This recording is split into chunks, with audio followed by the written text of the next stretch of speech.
नमस्कार, मैं Harigopal विद्यापूरक online coaching में आपका स्वागत करता हूं। आज आपका चौथा दिन है। आज की वीडियो में हम हिंदी की संपूर्ण वर्णमाला और अंग्रेजी के अल्फ़ाबेट और गणित में सभी गिनती 1 से 100 तक ये सब हम आज सीखेंगे। हिंदी में देखते हैं हम, जैसे कि हमने स्वर को अलग और व्यंजन के भी 2 पार्ट करे हैं, वर्ग व्यंजन अलग और या से स्रा तक ये वाले अलग, और मात्राएं अभी तक पढ़ी नहीं है। तो आज हम देखते हैं, इसको कंप्लीट करते हैं, इसके बाद हम हिंदी पढ़ना शुरू करेंगे। एक बार और रिवाइज के तौर पर देख लेते हैं इसको। पहले हम पढ़ते हैं स्वर। आ,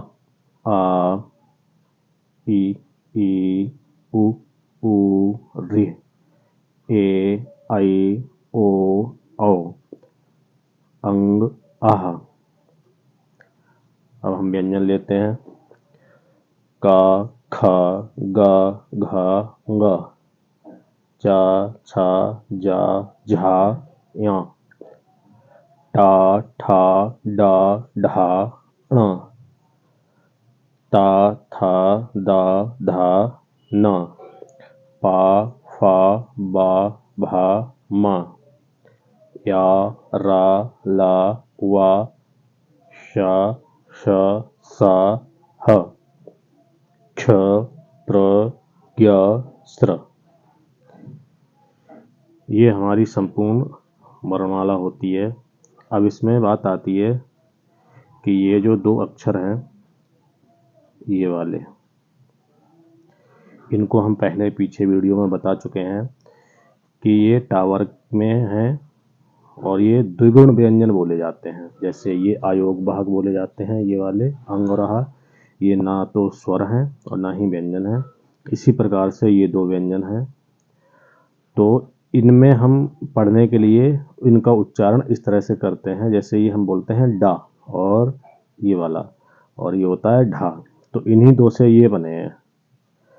तो अब हम पहले इसको पढ़ते हैं जो डा से बना है।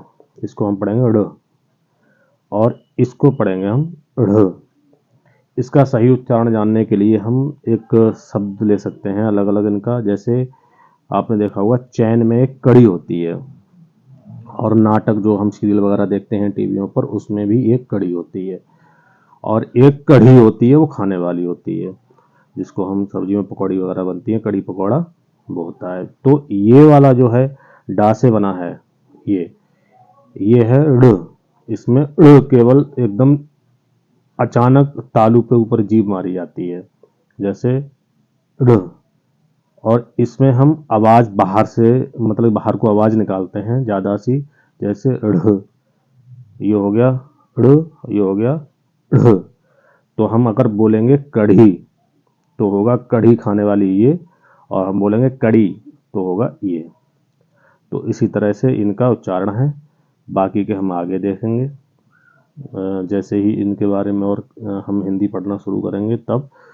और दूसरा लोगों को ये रहता है कि ये जो सा है, ये तीनों सा याद करने के लिए इसे ऐसे भी करते हैं, जैसे इसको हम बोलते हैं बड़ा सा, बहुत सारे लोग बोलते हैं, लेकिन ये होता है श। जहां से चा का उच्चारण होता है इसका, वहीं से इस वाले सा का उच्चारण होता है। तो ये हो गया श, और इसमें मुंह खोल के एकदम मूर्धा से आवाज आती है श, और ये होता है श, ये होता है श। और इसमें हम जहां से ता बोलते हैं, ये ता को बोलने में लिए दांतों से आवाज, मतलब जीभ को दांतों से लगाते हैं ता को बोलने के लिए।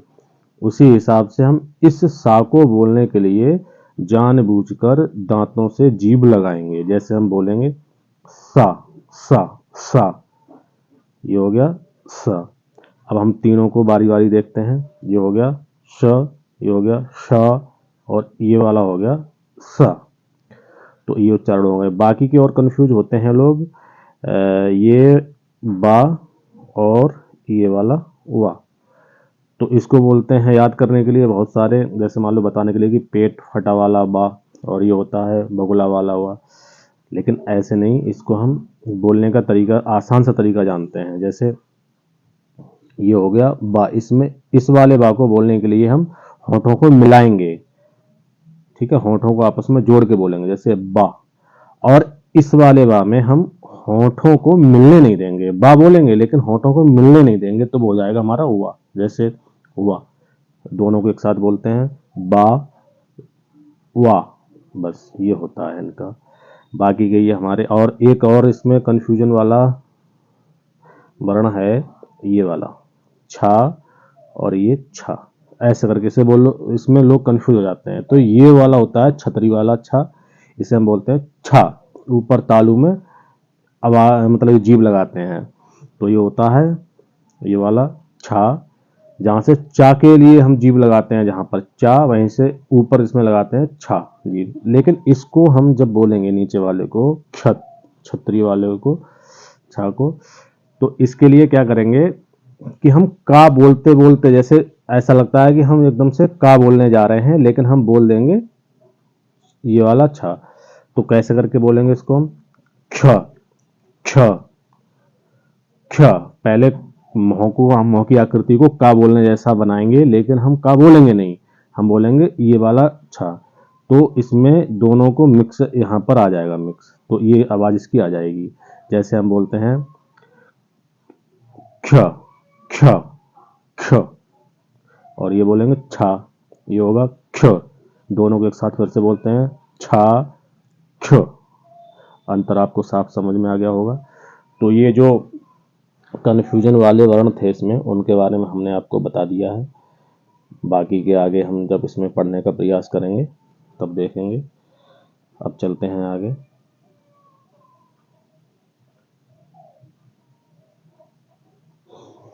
अंग्रेजी में ये कैपिटल लेटर में है, सॉरी, अंग्रेजी में ये कैपिटल लेटर लेफ्ट में और राइट में स्मॉल लेटर में ABCD वो हमने आपको कराई दी। और जो लाल कलर से मार्क करे हुए हैं, ये सब वोवेल्स हैं। और गिनती 1 से 100 तक हमने पीछे आपको टुकड़ों में बताई हैं, 1 से 30 तक, फिर 31 से 60 तक, और फिर 61 से 100 तक। तो उसी आधार पे ये संपूर्ण गिनती हैं, 1 से 100 तक इनको याद करना है, या तो करी ली होंगी आपने, यहाँ पर आपको रिवाइज करके आगे देना है। ये आपका हो गया हिंदी अंग्रेजी का टोटल। अब आपका यहाँ से बेस बन जाएगा, यानी कि अब हम हिंदी, गणित और अंग्रेजी इन विषयों को आगे पढ़ने लिखने की शुरुआत करेंगे। तो अब हमारा ये यहाँ से सब टोटल बेस बन गया। अब आगे हम जो भी कल करेंगे तो पढ़ने लिखने से संबंधित बात करेंगे। बाकी के ये टोटल आपका होमवर्क है। वर्णमाला हमें कंप्लीट जाननी है, मात्राएं वगैरह मैंने यहाँ पर दे रखी थी, मात्राएं आपने देखी होंगी। जैसे ये वाली आ की कोई मात्रा नहीं होती है, आ की ये डंडा होता है, छोटी की मात्रा, ये मात्राएं आपको देख लेनी है सभी। उसके बाद ये 1 से 100 तक गिनती, alphabet, small letter, capital letter, ये दोनों आपको नॉलेज होना चाहिए, मैंने पीछे बता रखा है। वर्णमाला कंप्लीट हो गई हमारी।